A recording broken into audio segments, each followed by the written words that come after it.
Well, I think for social media, I feel like everybody that really wants to use social media for business should not put personal stuff in there unless your personal stuff is your business. So if you have a page like a barber page, I feel like you need to post daily. Every day you gotta have good content. Always hashtag. Back when I used to use Instagram a lot, maximum was like 30 hashtags. Now I think it went down to like 15 or something like that. I hashtag random stuff. Cats, dogs, toilet paper. I hashtag beard, fade, camera, glasses. You know, stuff that doesn't make sense. When somebody clicks on a hashtag, your haircut will pop up. And they're like, oh, what's this doing over here? And it brings the attention to people to come see it. So that's always a good way to market yourself. But always post daily and always put good content. If people don't like your haircut, give a nice quote that they could actually live by on a daily basis. That's what I think.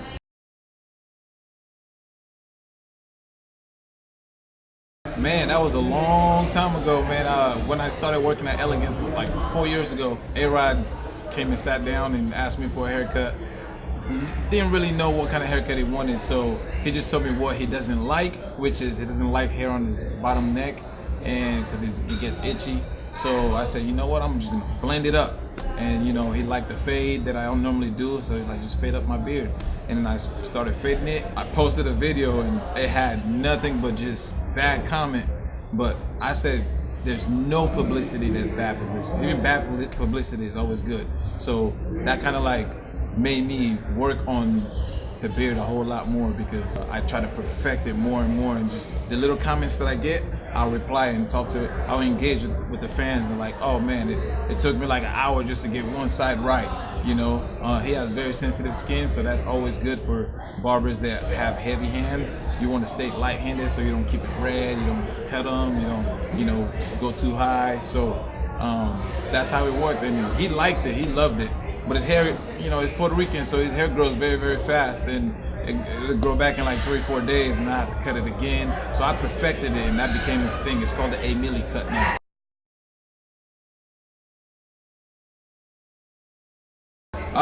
Jesse James is one of my good friends from back in the days.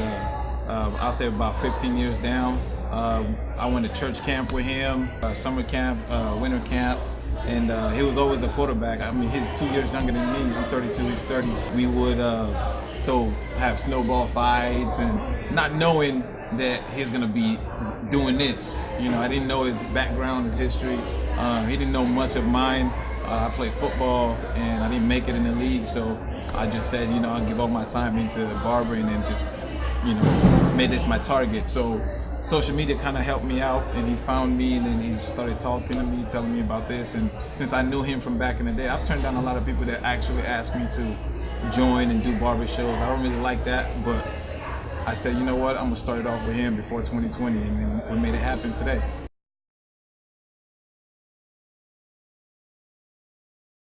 Whew, I got a lot. My goals, I dream every night. So if I got good ideas, I like to keep it to myself before somebody just takes it and trademarks it. So I like to keep that personal.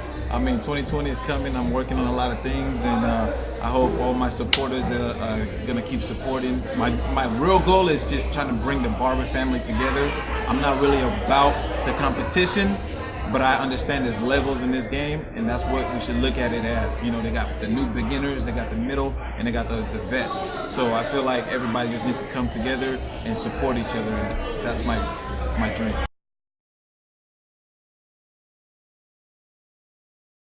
Of course, I have a lot of advice, but my number one advice that I give to the young barbers is, don't get lazy, man. Like the girl said earlier, stop chilling. Stop smoking weed, and it makes you lazy. Don't turn down any haircuts.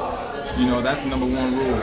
If you turn down haircuts, you're losing on your creativity, and you're losing on your experience. I just say to the young barbers, always cut. Even if it's just a lineup of a mustache, you will learn something from that. Keep it straight, work on your stability. The more haircuts you do, the better you're definitely gonna get. And I'm not saying like the fastest fades. Take your time, learn from that. Record, your eyes in the mirror is another tool for you to see your haircuts, and you get the truth from that. But you also want your phone in your hand while you're actually learning from, you know, because you can go home and do your homework, look through your tapes and see what you did good, see what you did bad, and then learn from that next time the client comes back.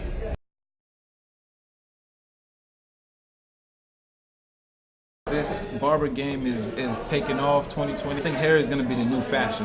I mean, it's been fashion, but they haven't really targeted it like it is now. Like everybody's being a barber. Like there's no superhero barbers out there. And I feel like the more we come together and the more we show appreciation and love for this craft, everybody's gonna fall into it. Like there's gonna be the LeBron James of haircuts, you know? Kids need to look up to somebody, a superhero barber.